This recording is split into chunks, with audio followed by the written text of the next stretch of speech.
kids, so sorry that we're not together this week. As you can see, there's a lot of smoke in the air and we have to be safe.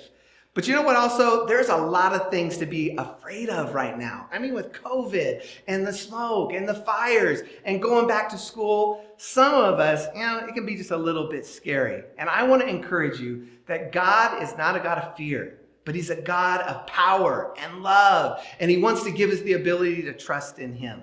Well, there is a story in the Bible and a guy who is pretty scared that God wants to encourage us with today. Now, I want to tell you this story. A long time ago, in a country far, far away, there were a people called the Midianites. Now, God tells us that their army was so huge that their camels were like the sand on the beach, and their army was like locusts in the sky. There were thousands and hundreds of thousands in their army. And guess who they hated? They hated God's chosen people, the Israelites. And they were destroying the Israelites. And the Israelites were scared to death. They were hiding in caves. They were hiding in holes in the ground.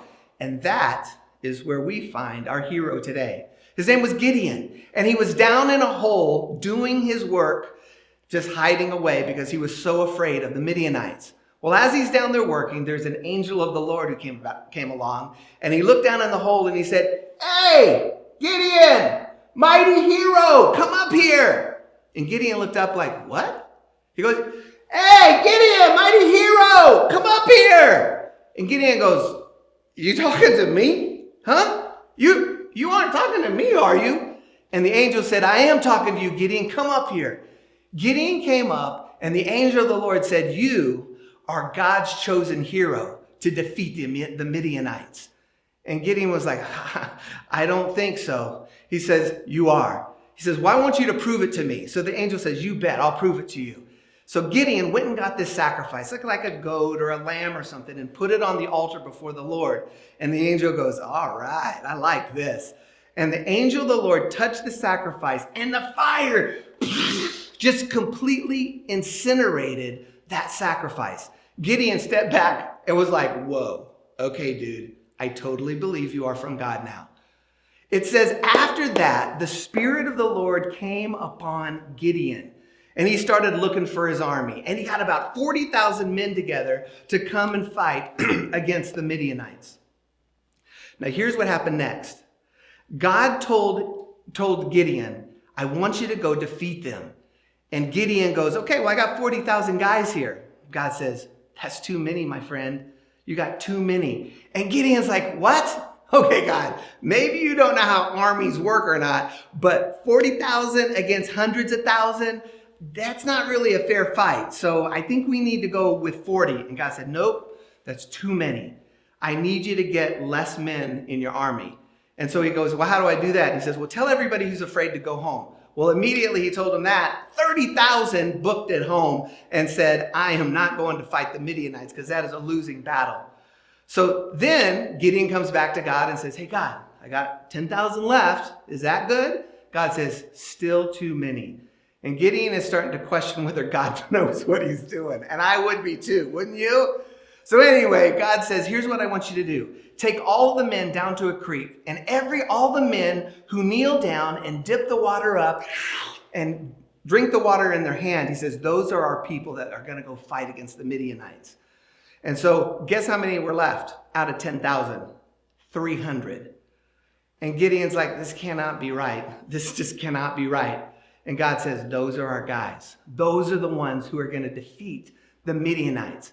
So Gideon's like, "Okay, God, I'm going to try to trust you here." And he says, "Okay." He says, "Now what are we going to do? What's the battle plan? What's our weapon? Do you have some kind of bomb that's going to explode?" And God says, No. He says, "I want you to get vases for all of the guys. And I want you to put a torch on the inside, and then I want you to give him a horn." And Gideon's like, "Yeah, okay. He's not buying this, right?" So that's what he does. He gets a vase, he gets a torch, he gets a horn, and he goes out to the men, and the men are looking at him like, "That's our weapon? I mean, where's our swords? Where's our spears? Where's our chariots?" He says, "No, this is what God says it's going to take to defeat the Midianites." So you got to understand, the Midianites are down in this valley. And so there's these big hills on each side.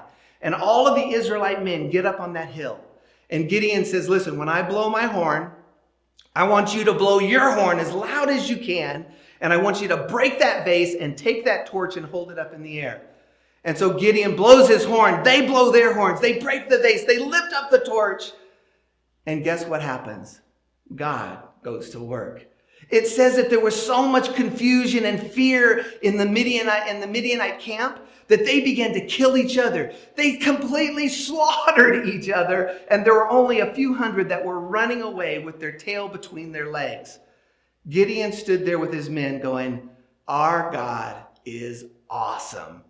Guys, I want you to know, God has not given us a spirit of fear, but he's given us a spirit of power and of love.